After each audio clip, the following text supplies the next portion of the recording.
What's up, everybody? Welcome to Move the Sticks. DJ Bucky back with you, and let's just get right to it. We're joined by our good buddy. We're going to go Executive Director of the Reese's Senior Bowl, Jim. I want to make sure I get the title right. I don't want to short you of any of these fancy words that go before your name here. Is that correct?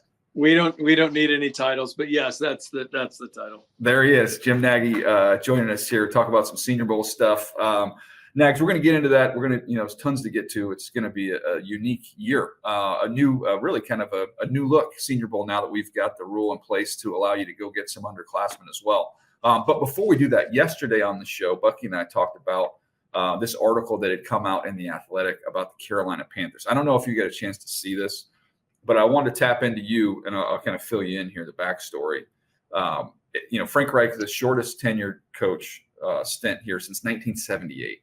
And now this article comes out, as you would imagine, everybody always does their digging. Everybody's pointing fingers every which way. They said they got 20 different on-the-record sources in this article. And Bucky and I talked about this yesterday, about kind of the blame game and not being on the same page in terms of developing the quarterback, the plan in place. It sounded like it was going from personnel to coaching, just a mess. So I'm curious, as someone who's been on championship clubs, championship organizations, how important is it that everybody is pulling in the same direction and has the same mission in mind? Oh, it's critical. I mean, everyone talks about the most important relationship in the building being head coach GM. I'm a firm believer in that. I know that our mantra in Seattle when I was there with John Schneider was no walls. He didn't want any walls in the building, whether the business side, the football side, coaching, scouting. I believe that's the best way to do it. And, Scott Fitter, their GM in Carolina is coming from Seattle. So, but you talked about the championship teams I was on. I was also part of a 2-14 Kansas City Chiefs team. And I know you guys have probably been through tough years too. I mean, you go through a tough year in the NFL at this point in December, man, it is rough. And there is finger pointing going on, and you love to avoid all that stuff, but 20 on the record sources, or I guess off the record sources, that's a lot of people talking in that building right now. Yeah. But it's hard, man. I mean, it really is. I mean, that's the one thing I'll see from a scouting perspective, like the three of us were all road guys. You're at least insulated from that. When you're at a school every day, I mean, you can at least like lock in and be in Tuscaloosa or be in Corvallis or wherever you are. And you don't have to be in that building. And it's hard, man. It's really hard. So I hate how it all went down. I mean, if you just go back to the start of the season, I really felt like they had a great infrastructure in place for Bryce Young. You had Frank Reich, who's a quarterback guy, and you had Josh McCown as a quarterback guy. I thought they had a good thing in place. So it's a league of momentum. I'll say that. You guys know that. I mean, you get on a little of a streak early and you can ride that thing. And it's the same way if you hit a rough patch. And, they just have not been able to get out of it. One final thing about this, because I think it's the alignment of coaching staffs. I know you spent time in New England, and I know Bill Belichick for the longest time always promoted from within. There weren't many outsiders that really kind of came up through the ranks. When you look at the Carolina Panthers situation and you have a coaching staff that was plucked from everywhere, leaning on your experience in New England, what is the advantages of just having kind of like a homegrown staff that everybody just kind of comes up within the same system? I just think it's the value system, Buck, and speaking the same language and being all bought into the same thing. It's hard when you're patching things together. And I've heard some things in the offseason with a couple other different teams where head coaches talked openly about, hey, I didn't even know this guy. Like I went outside the tree and we've heard some things that's not working out real well. So there's something about, I mean, cronyism isn't a good thing, in my opinion, when you're just like surrounding yourself with yes men, and I don't believe in that either. But to have familiarity with people and that there's a shared belief system, I think it's important. Yeah, no doubt. Again, if you want more on this topic, go back and listen to the podcast we had yesterday. We jumped in and dug into that topic. All right, Jim, this first of all, before we get into the names and some of the guys that invitations are out, some have already been accepted. How different has it been this year? I know you probably were anticipating at some point in time, through your dialogue that this day could come where it would no longer be just graduated players in your game. But when did you find that out, and how different has it been for you in your role? It's been very different. We first got the heads up back in August. Started talking to the league office in August about it, that the potential of it happening, and just kind of, they wanted to get my opinion on how some of the things would work. And then kind of went dead there for a little bit, and probably heard back from those guys, I want to say like the later part of October. So at least we knew we had a heads up that it might be coming. So we had all our scouts out when they were out in the fall watching the juniors. So we were prepared on a good number of them. And of course, when this thing was announced, you're getting agents call and everyone's throwing names at you that seeing where they fit and if they could get an invite. So it has been different. I'll say that. I mean, everything, the job now compared to 6 years ago when I took it, we used to have our rosters pretty much locked in by December 10th or 15th. I mean, 95% of the roster was done. It's a much more fluid process now. And again, because of portal, because of NIL, this junior thing as well. So it's these schools right now, they're all trying to get players back. And the other layer is the extra COVID year. I think the extra COVID year was created. The spirit of it was for, the women's softball player or the men's gymnast or, someone who had a season canceled to have them get their fourth year back. Well, I'm just going to make a blanket statement. College football is abusing this extra COVID year thing. Like back in the day, I know you guys used to hear it on the road too. Like, the colleges would badmouth the agents for trying to steal their juniors and talk these guys into leaving when the schools didn't think they were ready to leave. Mm-hmm. It's like the other thing now. Now the schools are talking these kids into going back for a fifth year where it doesn't make sense for them. I mean, they're not going to get any better. They're tapped out. They're not going to help their draft stock. You're trying to throw a little bit of NIL money at them to come back for a fifth year, and it's not what's best for the player. Like I've been really surprised these last few weeks of coaches that I've known a long time and I have a lot of respect for aren't doing what's right by their players right now. They're trying to because again, it's hard. College football, all these guys have volatile jobs. I get it, and they all need to win. I understand that, but they're asking some of these kids to do some things that aren't best for their football futures. Look, man, it's a really crazy time because between the guys asking people to stay and the other guys that are pushing them into the portal, you have kind of like the wild, wild west when it comes to it. When you're making decisions on who to bring to the game, be it seniors or even underclassmen that you invite to the game, what are some of the things that you're looking for? Like, how have you been able to keep this game afloat as a premier game when it comes to All-Star games? Well, it all comes down to the table. We're just trying to bring the best guys. I'll say this, when it comes to the underclassmen, we're trying to keep top 100 and above. Because to me, in most cases, unless the guy is just tapped out and there's really no upside, we've all written reports where the guy is what he is. And there's like kind of that ceiling on the player. We're trying to stay, if we're going to bring underclassmen, we're going to try to stay top 3 rounds on those guys and trying to get commitments right now from those guys, because I was really open with the league office. The only way to do that right now is through the agent community. We can't reach out to these juniors. They haven't officially declared yet. The good thing is they all have NIL agents now. So that's at least the agents are part of this process legally. So now you're just having those conversations. That's all. I mean, I've been on the phone all day, every day for about the last 3 weeks and just trying to find out, okay, which juniors are coming out? Are you going to sign this player when he comes out? And if you do you want him in the Senior Bowl or not? Again, just had a conversation with an agent before we hopped on here. And it looks like they're in the mix for a corner that could be one of the top one or two corners taken. And the agent said, if I get him, I'll probably won't send him. And this agent sends pretty much all their players to the Senior Bowl. And which battles to fight, right? I'm like, okay, I get that one. And then we just started to talk down the list of the juniors that the rest of their group is on. So just a lot of communication, man. There's always been a lot of communication in relationships with this job, but more so now than ever. How big is this opportunity going to be for some of the profile players? I was thinking about it. We were talking about it a little while ago when this first came out. I'm not mentioning specific names, but just I'm thinking of a profile of a player, a guy who has a great sophomore year, and his junior year, misses time with injury. But he's going to test well in the spring. And in the past, where you'd have to wait and have that gap between when we saw this guy play good football and then when he could work out, try and sell himself. Now you've got a Senior Bowl opportunity for a kid that never previously existed.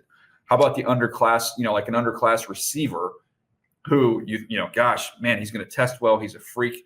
But we never got a chance to see him go good on good and made the evaluation so much tougher. Now you have a chance to get him in your game. Like we could go on and on and on about how your game can benefit some of these underclassmen that have never had this opportunity in the past.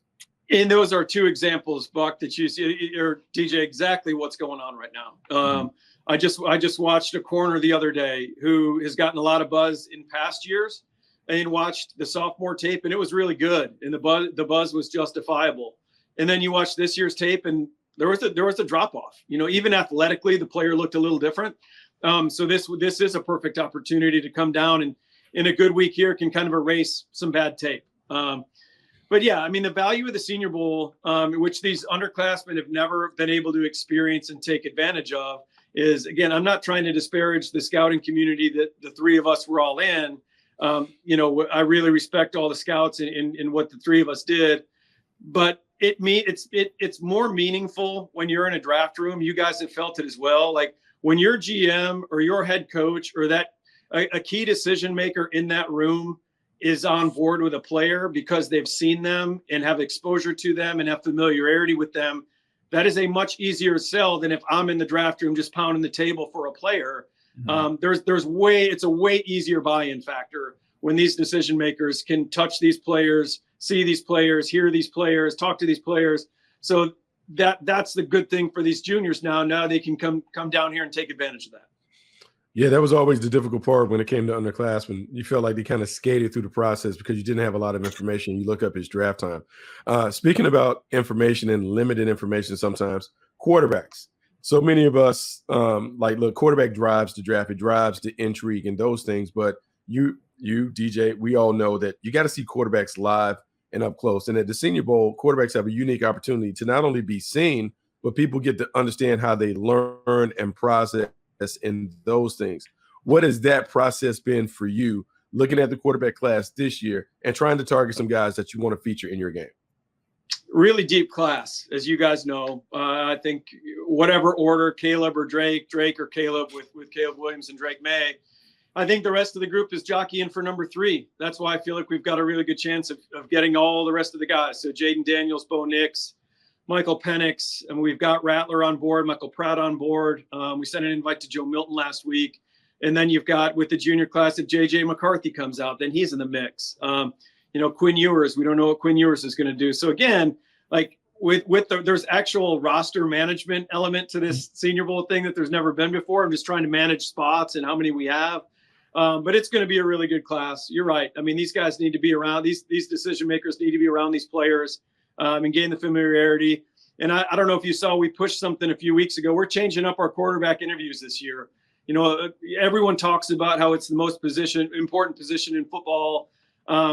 So why don't we treat it a little differently? So we're going to pull the quarterbacks out of the normal interview rotation this year, and they're going to be interviewed separately. So they're going to get 40 minutes. They're going to have a little quarterback. We call them pods. They're going to have these little pods, and there's going to be 4 teams per pod, and they're going to rotate. And there's going to be, tape station, whiteboard. So you're going to be there with 3 other teams. If you guys work for the Panthers and the Browns, there'd be you 2 guys and then 2 others, and there's going to be 2 per team. So there's going to be 8 NFL guys at a table with the quarterback. You get 40 minutes with that quarterback. And then when we do, we call them requested interviews. Every team's going to be able to request 64 players on the roster to spend 15 more additional minutes with. So if you're a team and you're a quarterback needy team, you're going to leave Mobile with 55 minutes of interview time and exposure to a quarterback. So, which is way beyond what has ever gone on in an All-Star game. For listeners who don't know, I mean, just going back in my time, and you guys were all there too, you sit on the second floor of the Senior Bowl team hotel and you're trying to grab quarterbacks, and you're lucky if you get Baker Mayfield for 5 minutes. Mm-hmm. And you get down, you sit Baker down for 5 minutes to kind of, do kind of the basic stuff. So 55 minutes leaving Mobile, then you still have combine, you still have pro days, you still have 30 visits. So no, we're excited about the new quarterback format as well. Yeah, I'm excited to get down there and see those guys.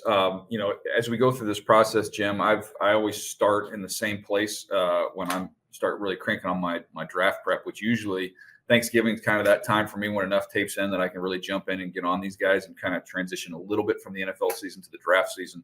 I start with offensive linemen, as I always do. And, man, I'll tell you what, I've already watched, I feel, 6-7 tackles that I have, first-round caliber grades, starting caliber quality players. What have you seen overall from this offensive line class? And and just your take on it. We have this conversation all the time about the glaring need for these guys in the league right now.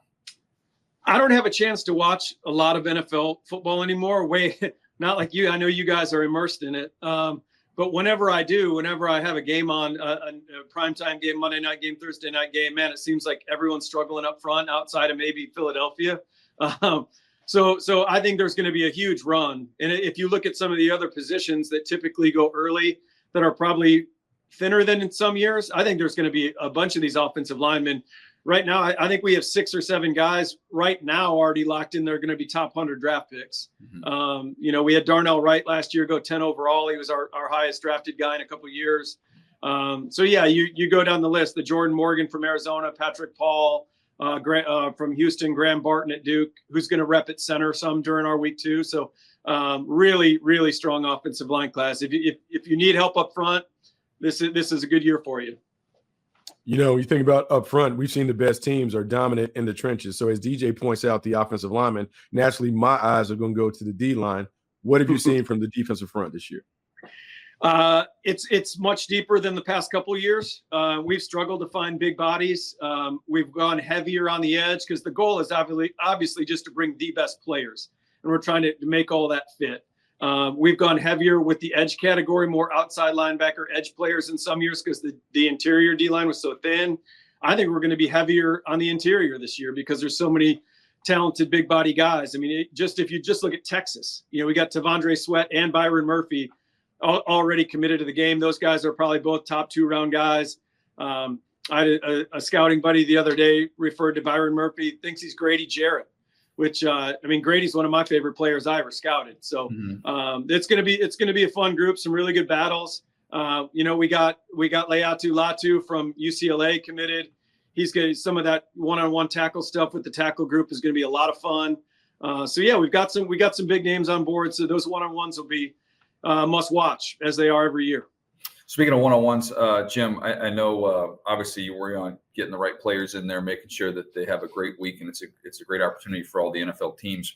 The position that I want to hit you on is the wide receiver spot, because if you look at the track record of guys that have had great weeks down there at the Senior Bowl, I'm curious, because of the GPS data now that you have that's collected over a few years, between that and even if you're going to use something as simple as just a win percentage in one-on-ones or 7-on-7, however you want to do it, have you been able to come up with a formula for yourself in terms of the wide receivers that you feel like that are going to translate really well from the college game to the NFL game? Because it seems like when we're going back through these reports year after year after year of these wideouts that are hitting, it seems to be having a big week in Mobile has been a big part of it for a bunch of these guys.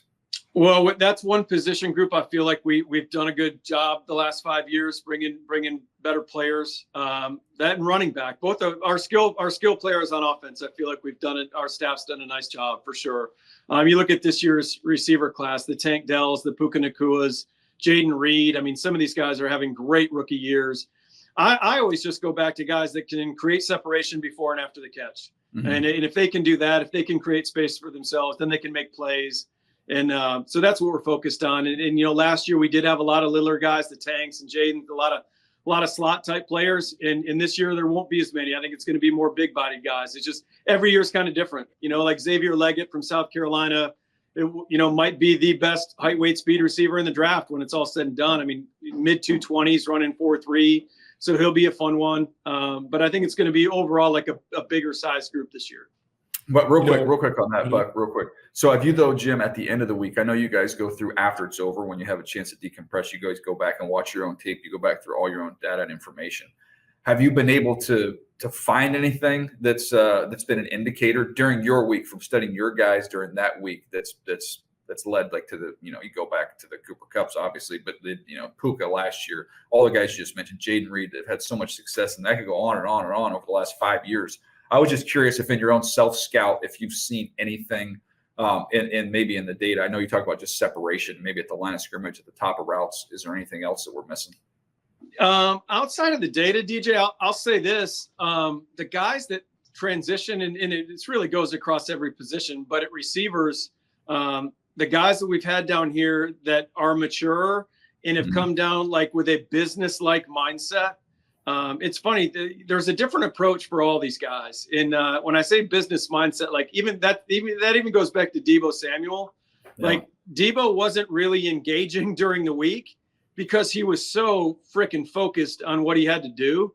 Like this was a job interview. It is for all these guys. Not all of them treat it as seriously like that. But Deebo certainly did, man. So I always like to be tuned in on which guys really feel like they're here for business.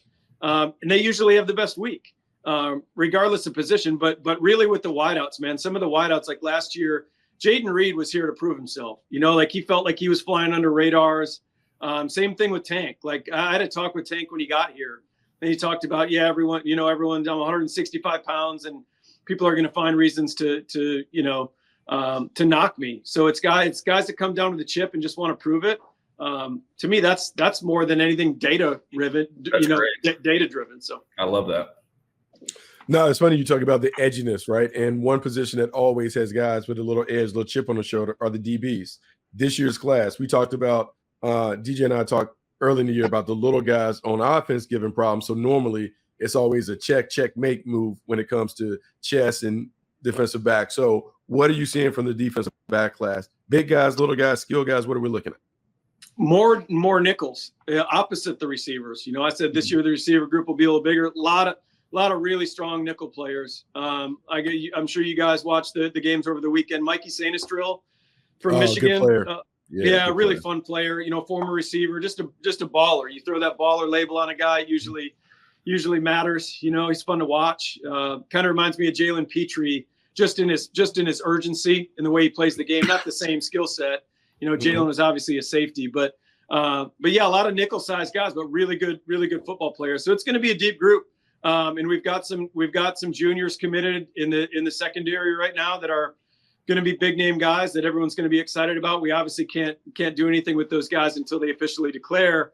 But I really like this year's DB group. I mean, there's a lot of guys I wish we could have in the game that we're not going to be able to get in the game this year. And that's not usually the case. Usually when you get to that back end of the roster, there's some guys that are going to be late round picks or, maybe fall out of it if they don't run well. I don't think we have anyone in this year's DB group like that. I just want to know, and you've been great with your time here today, Jim. I appreciate it. One of my last questions here. You remember the stories about Jeter when he would break up with a girl and he'd give her like a basket, a gift basket. So I'm sure you're going to have this every year. It's like the kid that's committed to the Senior Bowl, but then gets a portal offer to stay in college and goes get more money just for the brief relationship that you had with that player. Maybe it's some Reese's. Maybe it's just like a Reese's package. Like, hey, we enjoyed our 2 weeks that we were committed together, and we wish you the best of luck with that extra $150,000 you just got to go to another Power 5 school. That's I never knew that about Jeter. That's kind of a boss move, though. Yes, it is. I don't know. We'll maybe have to think about that. I'll have to think about something. Oh yeah. Well, hey, dude, it's been great to catch up with you. I don't want to spoil all the names here because we're going to have our official reveal show. We're going to go through it, and once you get the list official, we'll break them down position by position, player by player, and we'll dig into it. But I wanted to get you on here, just get a little bit of a primer. I know you're in the thick of it here. The challenge of putting this thing together with all the different moving parts that you have. I know you're slammed, buddy, but I appreciate you coming on, and we'll be back here to do this thing officially here in a few weeks and get this roster announced and have some fun, man.